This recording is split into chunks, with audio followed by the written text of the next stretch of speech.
Hello, my name's Dominic Fonte, and today I want to talk about some summer fun in 91, which is called Sluggers and Putters Amusement Park. And it's a full experience for the full day for you and your loved ones. And guess what? Even a guy like me, I think I'm too old to have fun, but let me tell you, when I go there, the kid comes out in me. They have go-karts, they have small rides, mini putt-putt, food, entertainment. You can have parties there. The list is long and you could be there for hours. It's wonderful. And then in the surrounding areas, there's ice cream and different restaurants to hit along the way.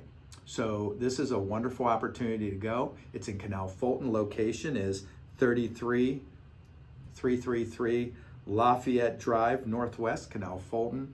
It's a family owned and operated for 33 years, and they're always up to date on the latest fun attractions. Hopefully you can stop out and enjoy some time with your loved ones, shop and support our local businesses.